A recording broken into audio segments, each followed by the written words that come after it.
Hey everyone, Georgie here with Ukraine Matters. Last time we talked about Russians going on the offensive in the Kursk area that was unexpectedly taken by Ukrainians during their offensive. And we talked about Russians having some bad time over there. And boy, oh boy, how things have escalated. Russians are having an absolute nightmare. It's been a massacre. Russian attempts have failed miserably. All of their efforts to try to push Ukrainians out of their positions, they were able to basically just marginally push some of the directions that Ukrainians are present. Mostly they were attacking around the areas of Pogrebki and Novoivanovka, around here, these areas. And it cost Russia incredible losses. Over the last couple of days, Ukrainians have been flooding all of the networks with videos of their FPV drones, of just their surveillance drones, looking how artillery is working, and their tanks are working on Russians and everything. We've seen, and I'm not joking, hundreds of Russian armored vehicle being blown up in just the recent couple of days on like mines, drones, everything. And like, I'm not saying just vehicles standing by, I'm saying vehicles with like Russians on top of them and so on. It's incredible losses for literally no gain. Before I continue, I must say sorry. I am right now sick a little bit. Medicine is helping me get going, but if I look weirdly or sound weirdly, just let it be this time. I'm hoping to get better very, very soon. But let's get back to analysis. If you want to see all of these videos that I'm talking about, Russians getting smashed, you should just go to our Discord server, and we have dedicated Not Safe for Work channel where all of these videos are being accumulated. And I'm going to definitely upload some of the videos that you will see what was happening in the last couple of days over there. It's absolutely ludicrous. But it's not like Russians are not having any success. They're actually posting picture of their success as well. For example, this one. Here they're posing with, as they're stating, Ukrainian Leopard tank 2A4 that they were able to hit and capture. Well, if you obviously look at this and it's like, man, Ukraine has lost another Leopard. But if you look closely enough, you might see, wait a second, something is not completely right. So that Russian guy is so clueless, or he's so much he wants to believe into his propaganda narratives, that even despite that this is an obvious fake, that this is an obvious decoy, like just look at this tank and you will clearly understand that this is not a real tank. It's just a decoy. It's a well-made decoy, but decoy nonetheless, which didn't stop this guy taking pictures with it, and they've been sharing this over their social media stating how much success they're having. So here I want to come back because I hear certain voices stating that Ukrainian operation in Kursk was not as successful, that Russians right now are taking it back. And again, like, all of these people are completely clueless. They don't know what they're talking about. I'm not a military person, but even I understand that going and fighting on the enemy territory, so the enemy is forced to retake his own territory, and like the way that Russia is fighting and destroy their own territory, it just makes absolute sense. I've heard some of the voices on the pro-Ukrainian community stating that's like, man, the situation in Kursk is very, very difficult. And it is true. It is really difficult. Now, I'm stating obviously that Ukrainians are like doing incredible damage to Russians, but it doesn't take away that the situation for the fighters on the front line is always, always, always, always incredibly difficult. But what I wanted to underscore is that these people then suggest and say, well, Ukraine should just fall back from Kursk back to the Sumy region of Ukraine. Well, and I'm like just having question marks all across my head. It's like, do you then expect that Russia just retakes this territory, and then these 50,000 that Russia accumulated in this area, do they just disappear? You think they will not go or shoot towards Ukrainian territory, destroying Ukrainian houses, fighting Ukrainians in Ukraine and attacking into Ukraine? Why would you go away from their position that it's obvious. Like now with Trump being the president-elect, and obviously Putin is looking very much forward to trying to sell him some kind of a deal, and he wants to grab as much negotiating power as possible. We obviously clearly see that Putin has given orders like retake Kursk at all cost, because the columns of vehicles that we're seeing right now in the Kursk area that are killing themselves against Ukrainian prepared positions is basically like all the last 2.5 years never happened. They are marching forward like it's the start of the war, like it's 2022 February once again. The point is, I don't understand this delusion, and I'm really hoping that not a single person in my community will have that delusion. There is like no reason for Ukraine now to move out of Kursk. They should destroy the Russians because Russians are very much ordered and dedicated to do it at all costs. Well, let's make sure that at all cost is definitely high. Then there is a story that I want to talk to you about around this Kupiansk area. So here you can see a little bit of a salient that appeared here. And this salient was actually quite interesting because they were actually even able to reach the city of Kupiansk. And it was a very short story. So what happened is that a group of Russians, they tried to do a little bit of military tactics, so to say. They've dressed a whole company as Ukrainian forces, and they moved kind of towards Kupiansk. So until they almost reached the city, they were not fully identified as being Russian forces, so they were able to move through.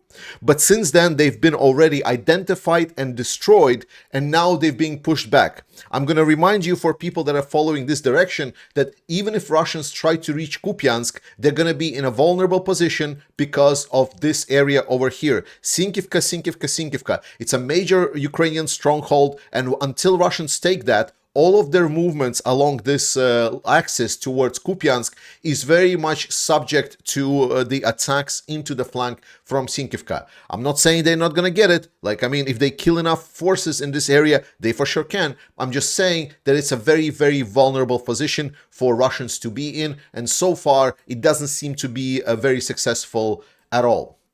Another area that I want to touch upon is Kurakhove. Here we talked about this last time, and most notably, I want to underscore that, again, Russians are taking this pocket slower than anyone I was expecting. They are not going on time, and I've seen people that essentially visited this area, and they're saying, I was like, oh my God, Ukrainians are having a really, really rough time. It's really, really bad there. And I agree, it is. Again, situation for Ukrainian armed forces on the front line is always critical. It's always bad. There's never like enough stuff, and it's always like people dying, everything. It's terrible, disgusting. But then like the same person essentially said, well, that means only one thing. They will close that pocket and then they will just roll over and take Pokrovsk. That is a fantasy fiction. Not gonna happen. Not in now, not in a million years. Pokrovsk is a major urban city. It's going to take a lot of effort and a lot of casualties for Russians to even reach Pokrovsk. They haven't reached it yet. But also, like, taking it is going to be long and painful slog for the Russian army. Never forget that. Nothing here is done. Yes, the area over here probably is going to get closed, and we should be prepared and mentally ready for this. But generally speaking, we should not be surprised by it. There has recently been a great discussion between a couple of analysts that I follow very closely that really knows what they're talking about when they're talking about situation in Ukraine. They are stating that majority of issues around the front line are mostly reflected on the civil society. They are actually even praising Syrsky and stating that it's good that they're not standing until they're like falling over, that they're slowly falling back on those lines, and they're stating that it's good because Ukraine cannot fight the way that Russia fights because they don't have the same resources as Russia. Obviously, they are also criticizing him a little bit. What is the strategic plan for Ukraine? And this is something that they have been kind of putting in a minus column. But they are putting like this asterisk saying that while we do not know what is the plan, and it's not seeming that right now there is some kind of plan, it doesn't mean that there is no plan. We just do not know. And if something, and this is me personally saying, if something we'll learn about Syrskyi is that he is very unpredictable, and more importantly, since he came in, Ukrainian plans have become a lot more sealed and secret, and that is good. So while the war on the front line is again mostly emotional and problematic for us, for Ukrainians this is a job. And again, even the experts are saying that the situation Ukraine is right now in is hard, yes, but it's not even closely as hard as it was when Russia just invaded. But I'm really glad that finally we are being kind of recognized for what we've been saying here for the last year or so on. I've been saying it non-stop only to get trolls saying, no, Russian economy is so good. And I was stating, no, Russian weapons production, Russian economy is having huge issues. You're just gonna see it's gonna happen and so on. And everyone says I'm just in a fantasy world, where finally the big mass media news sources are catching up, and they're realizing that well, at first glance the numbers look surprisingly strong. In 2023 GDP grew, in 2024 yada yada yada. But then there's despite these accomplishments, Russia's war economy is heading towards an impasse. Signs that the official data makes severe economic strains brought on by the war and sanctions have become increasingly apparent. Surprise, right? It's some people were here and actually looking in depth while mass media was just quoting the numbers that Russian propaganda machine was putting forward. Russia is consuming weapons at an intense rate, and their ability of produce is not matching them. And there is more signs of this. Just recently, we've seen Putin signing a decree cutting the wounded payments. So beforehand, it was 3 million rubles for any kind of wound that some soldiers get in the war. With the new system, 3 million rubles will only be acquired for a severe injury, and a minor injury will be just 1 million rubles, and the other minor injuries will be actually just 100,000 rubles. But that's not it, before I make my point, because now volunteers that are fighting for Russia are actually going to be responsible for the military equipment. So for example, if you have some drones that are issued by the Russian state and then you crush that drone, potentially some part of that drone's price will be withheld from the people fighting on the front line. This is not being done because Russia is having such a good and easy time. This is being done because Russia is realizing that they are running out of money. And if history teaches us anything about militaries and armies, then the army that is essentially based on, I'm going to call it mercenaries, but obviously asterisks and so on, because it's internal mercenaries, because majority of Russians are fighting for that big fat paycheck, for that big benefit for serving in the Russian military. If suddenly they're not getting their payments, they are now being charged for the equipment that is being handed out for them and being destroyed in war because, well, I mean, it's war. What do you expect to happen with equipment? Then it's going to create more and more tension for the Russian troops. Now, I'm not putting any value in Russians rebelling, but it's definitely not going to help. And most importantly for us to realize that this is happening not because Russia is having a good old time. But there are people also in Russia that are calling on Putin as saying, Putin, stop war. Surprisingly, there's been now, as the war came back to Russia, suddenly people in Kursk region from Kurshina, they're suddenly realizing that, hey, maybe Putin should stop the war so we can go back to our homes in Kursk. Well, maybe the war should come to a little bit more places in Russia, and then more people in Russia will demand Putin that the war ends sooner. Then a couple of words about our European things. There's been a good analytics about the change and end of Zeitwende, and I'm mispronouncing the word, sorry so much, I don't speak German, and the issue of the so-called pronounced change for the military. And this has been an article that was true on the August that it was written, but I think the situation changes, and I think we're going to be challenged once again about where we're going to stand. And I know Olaf Scholz right now is trying to play tough, saying that Germany is been doing so much for Ukraine. But not only it's not completely true, because in percentage of GDP, Germany has not been doing more than a lot of other countries like, well, Denmark. But it's also, it's important to note that Olaf Scholz expects us all to have some kind of group amnesia. So for us to forget that At first, it was fight with him to get the lethal weapons to Ukraine, right? Remember, like just guns and so on. Then it was fight for him nonstop to get armored vehicles, like even like just armored vehicles, like not even like heavily armored vehicles.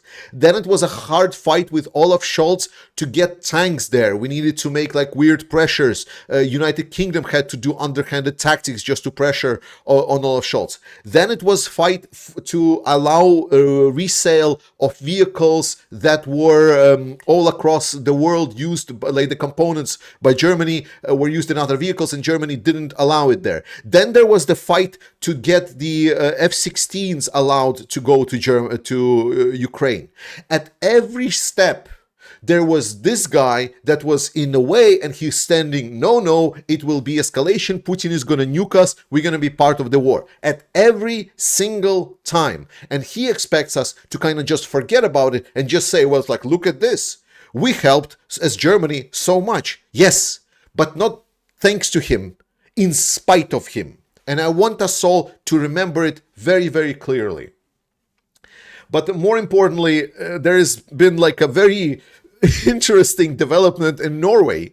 So in Norway, there is a scandal about support for Ukraine, except not the kind that you would expect, especially now that we experience all of the US politics. In Norway, there is a scandal because people are essentially calling and saying, how does it come to that our country that is so rich is barely helping Ukrainians? We're barely helping them to fight the Russians. Moreover, comparatively, like in the Nordic regions, we are like falling back very heavily. So there's putting a lot of pressure on their government, on the political parties, to send more help to Ukraine, which is amazing news, and I'm glad to report. And again, it's a weird political situation, so I'm not going to go into political context, but it's interesting. Then there is important development. So in Europe, we have help to Ukraine that is done through different channels.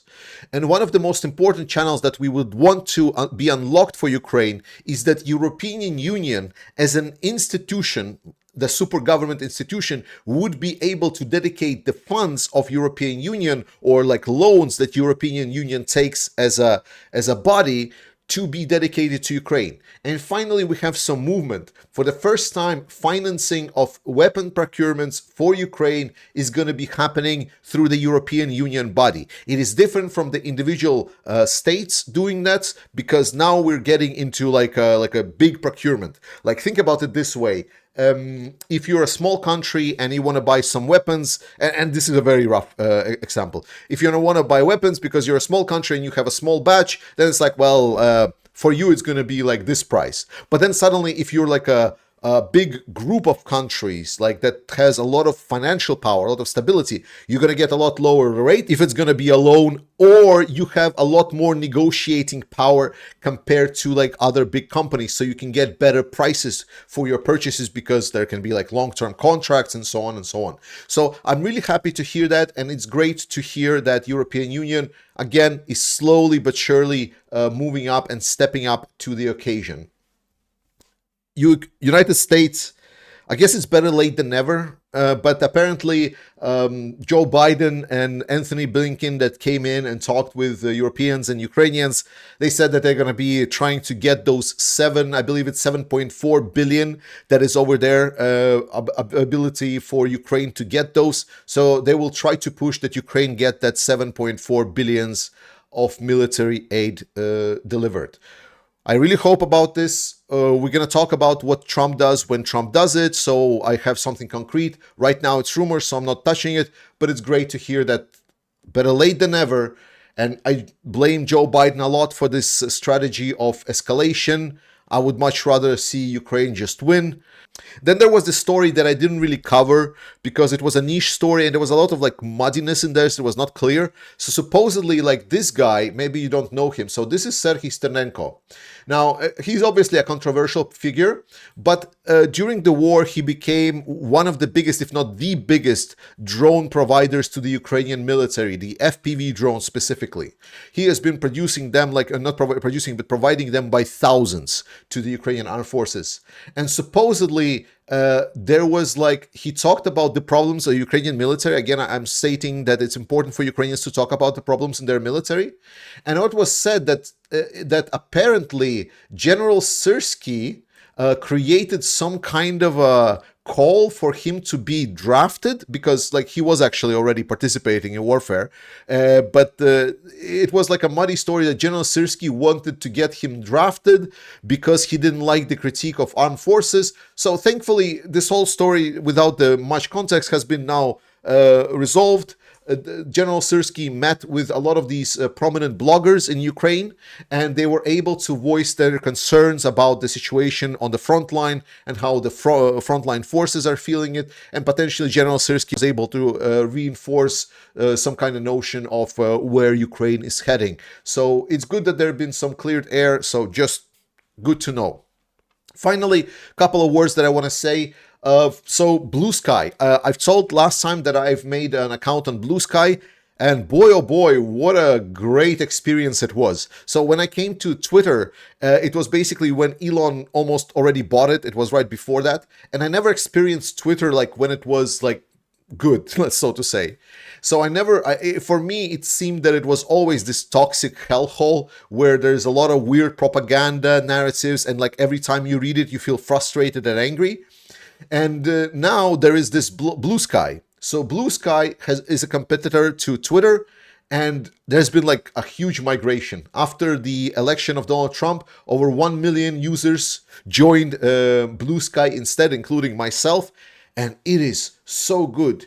My biggest barriers of moving away from Twitter was that a lot of the experts on Ukraine and people that share like videos, information on the front lines are not on Blue Sky, and I would be giving away that. But they moved as well. So now there is a full-blown working infrastructure. So if you are still on Twitter, I would strongly consider I would strongly suggest you reconsider this, because in Blue Sky there is a lot more blocking option, and there is a lot more, I don't know, cleaner, calmer atmosphere there. It's pretty good. And right now there's already over 16 million people using it. It's pretty good. It's pretty populated. And some people were worried that it's a project by Jack Dorsey, which is like a founder of Twitter, like a very controversial figure. But Jack Dorsey has divested from Blue Sky some time ago. He actually is not on the board. He doesn't have shares in the company. So he is not part of Blue Sky anymore. It's now run by completely different people. So join up. Check me out, subscribe, it's not subscribe, it's follow me. I am posting a lot of stuff here. I'm posting some of the text analysis about different situation. Like, for example, I took a little bit look into the potential Trump's plan for Ukraine. I'm writing these threads, so if you have the time, if you have the will, join up, and it's pretty good. And then we're going to finish with a hilarious story today, which I think just beats everything. I was crying and laughing so hard because The Onion, the satirical website that like is imitating like news or the current events or political situations, yada yada, because of Infowars going now bankrupt because of the actions of Alex Jones and losing his court case, The Onion actually bought out Infowars, and they will be making a parody with the logo of Infowars.